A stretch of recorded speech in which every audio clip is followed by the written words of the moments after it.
energizing your soul through the inspired Word of God. This is your daily devotional reading.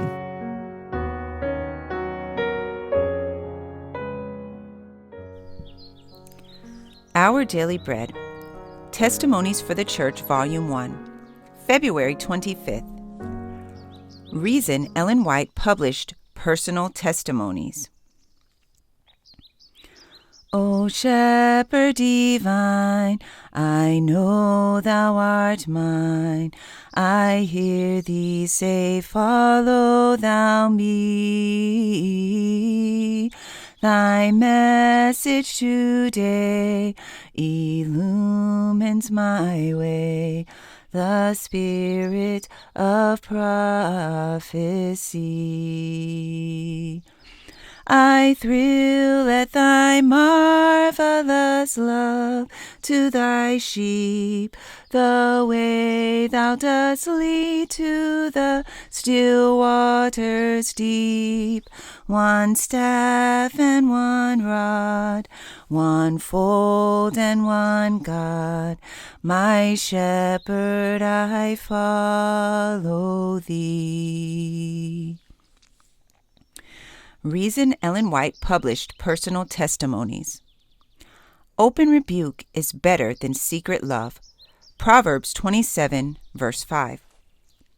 Some have thankfully received the testimonies and have responded to them in a good spirit and have profited by them. These have been willing that their brethren should see the testimonies and have freely and fully confessed their faults.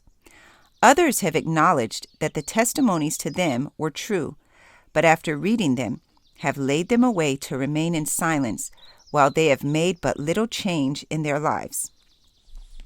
These testimonies related more or less to the churches to which these persons belonged, who could also have been benefited by them. But all this was lost in consequence of these testimonies being held private. Still others have rebelled against the testimonies. Some of these have responded in a fault-finding spirit. Some have shown bitterness, anger, and wrath, and in return for my toil and pains in writing the testimonies, they have turned upon us to injure us all they could, while others have held me for hours in personal interviews to pour into my ears and my aching heart their complaints, murmurings, and self-justifications, perhaps appealing to their own sympathies with weeping and losing sight of their own faults and sins. The influence of these things has been terrible upon me and has sometimes driven me nearly to distraction. That which has followed from the conduct of these unconsecrated, unthankful persons has cost me more suffering and has worn upon my courage and health 10 times more than all the toil of writing the testimonies. And all this has been suffered by me, and my brethren and sisters generally have known nothing about it. They have had no just idea of the amount of wearing labor of this kind which I have had to perform, nor of the burdens and sufferings unjustly thrown upon me. I've given some personal communications in several numbers of my testimonies, and in some cases persons have been offended because I did not publish all such communications.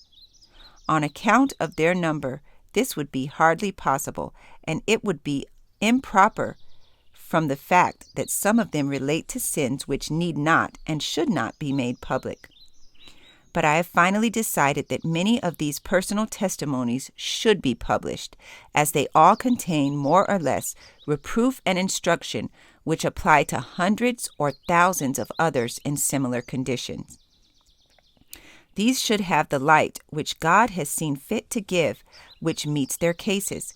It is a wrong to shut it away from them by sending it to one person or to one place where it is kept as a light under a bushel. My convictions of duty on this point have been generally strengthened by the following dream.